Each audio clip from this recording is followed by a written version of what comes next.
credit cards, stop applying for new ones, right? Stop robbing Peter to pay Paul. We don't want to rob anybody, right? We want to sit down at the table and eat with Peter and Paul. We don't want to be robbing them, okay?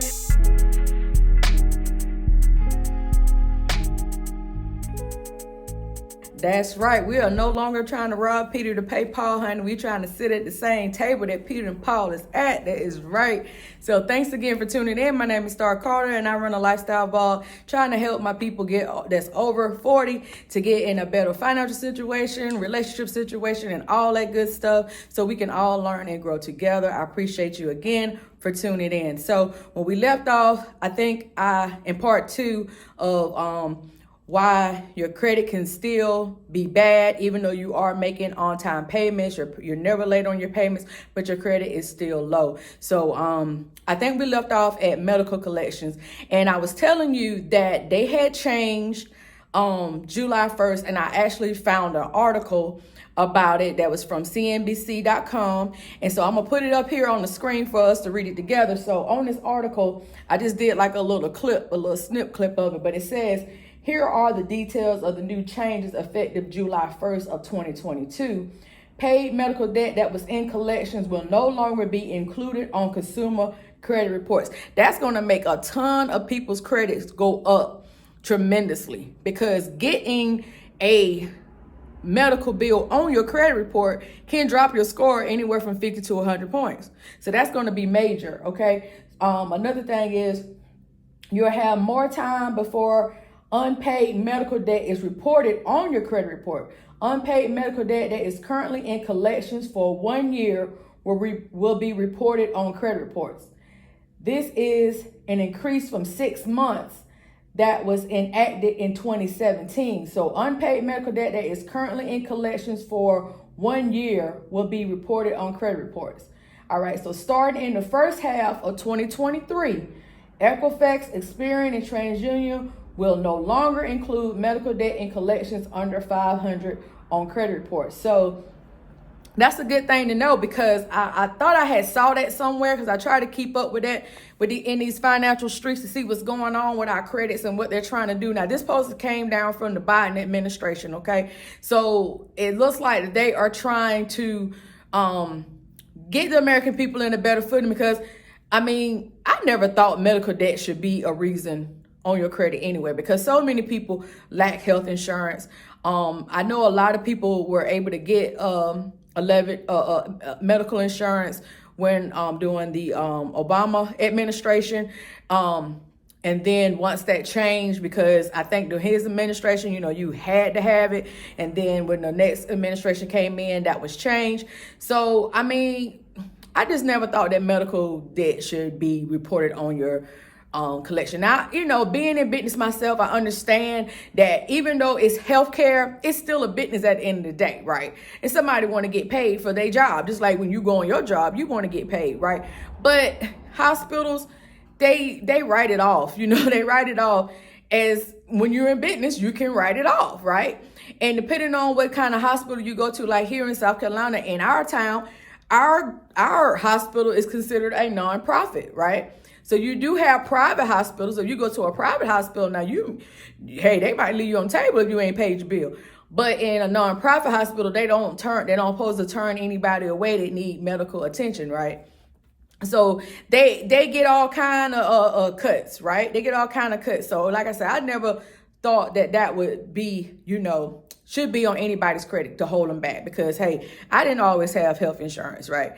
So, but anyway, I digress. So that's going to be a good thing if that is what take place. So if you got some paid medical bills that are still on your credit, then you want to reach out to those credit bureaus and dispute those things yourself. You don't have to go through a credit repair person or anything like that. You can dispute those things yourself in your own words, right? You can write a letter to them. They want you to write to them. They want to know that you're a real person and not some robot, right? And you could just tell them that, hey, I see where I still have this medical debt on my credit report and it's paid. If it doesn't already show paid on your actual credit report, then you may have to provide proof that you did pay it. You may have a receipt that you need to upload to Equifax they have a portal where you can upload documents, you know, into for disputes or whatever. So you may have to do your due diligence and find this out. You can pay somebody to do it, but I don't believe in paying people for stuff that I can do myself. Okay, so it's just, like I said, the way I do it is not the lazy way of doing it. I like to keep my money and try to do what I can. Now, what I can't do, if it's outside of my wheelhouse, there is nothing wrong with paying somebody a service, because that's what they're there for. But if you can do it, if you're knowledgeable to do it, then I would say, hey, try to work on it yourself. It's not hard, right? Another thing, okay, so we talked about the too many hits, new accounts. We talked about that. So that's going to create a hard inquiry, and that's going to bring the score down. So we talked about that. We talked about maxing out credit. We talked about medical collections. So here's another thing. Do you even know what's on your credit? Do you have a credit monitoring system in place? Like, I know some people may use Credit Karma. A lot of credit cards nowadays, like Discover, Capital One, Chase, even American Express, a lot of different credit cards that you may carry may offer a free credit scoring app or whatever, so that you can keep up with your credit and be able to look at your reports. I think that is very, very good now. But you will want one that can monitor all three. You know, some of the like my Capital One card that I have, I think it only monitors TransUnion. And then I think a Chase card I have, I think it monitors Experian. But what I do is I got the Experian app. I pay like $21.99 a month or something like that, and it monitors all three credit bureaus for me. It monitors each one. It gives me full reports on each one. It also scans my stuff for the dark web, my emails, my phone numbers, everything that I put in there that I want to be scanned for the dark web. That is a thing. That's where these people are stealing your stuff on the dark web and selling your stuff. So that's why I told you to freeze your credit report. Check that video out. Freeze your credit report, because people on the dark web trying to sell your Social Security number right now as we speak, if they got a hold to it. Okay, so yeah, I digress again. But yeah, you want to have a credit monitoring system in place to monitor your credit. You can get the free ones, but a lot of the free ones are limited. You might want to spring for the $20 a month, like I do. I spring for Experian. Like I said, they scan dark web. They also let me know when sex offenders that have moved into the neighborhood. I got an alert just yesterday about 2 sex offenders that just moved in the neighborhood, like 2 streets over. So some of them have a lot more perks than just looking at your credit score, right?